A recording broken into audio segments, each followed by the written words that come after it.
compétition sportive et en même temps touristique qui va regrouper une soixantaine d'équipes, donc environ 1000 joueurs et joueuses en provenance de l'ensemble du Québec.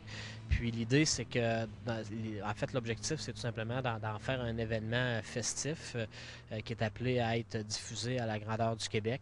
Donc, un tournoi de hockey avec un 14 000 offert en bourse, avec un volet amateur, finalement. Donc, en fait, on cible les amateurs, les 18 à 55 ans qui jouent encore au hockey dans les différentes ligues de garage et puis finalement aussi ligues compétitives là, au Québec à participer à cet événement.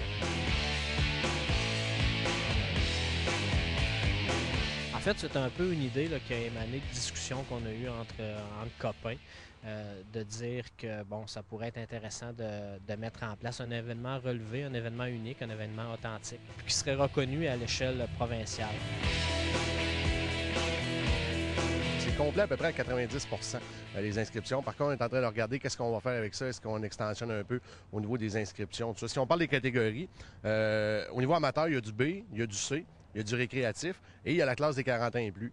Alors, on invite les équipes de la région qui veulent se joindre à ça. D'ailleurs, le 40 ans et plus, il y a encore de la place là, dans cette catégorie-là. On a aussi ce qu'on appelle le championnat entreprise à 4 contre 4, des classes A, C et récréatives. On a une nouvelle classe qui s'est ajoutée suite à de la demande qu'il y a eu. C'est une classe féminine. Alors, ça va être une catégorie B. On a déjà trouvé une dizaine d'équipes qui sont inscrites là, dans cette catégorie-là. Alors, ça va super bon train là-dessus. Mais il reste encore de la place pour des équipes qui voudraient s'inscrire. Puis, comme je disais, bien, évidemment, les gens qui veulent le faire peuvent encore le faire.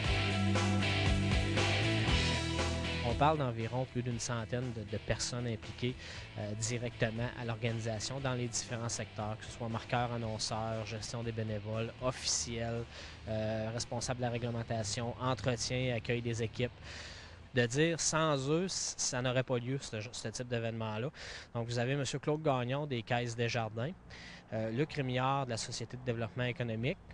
Vous avez aussi le maire de Thetford, Luc Berthold.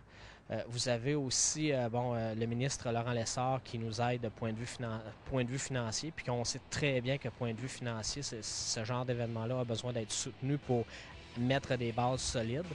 Puis vous avez aussi l'organisation de Tourisme Amiante qui collabore.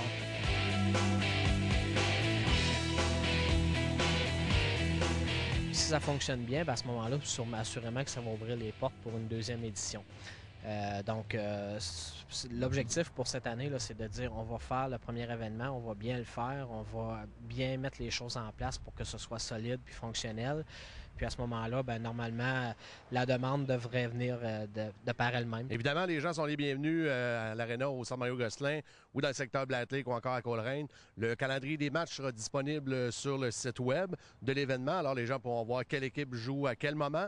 Et c'est bien sûr une entrée à prix populaire. C'est 2 seulement pour les gens pour venir ici. Alors, on invite la population de la région en grand nombre à venir participer à cet événement-là.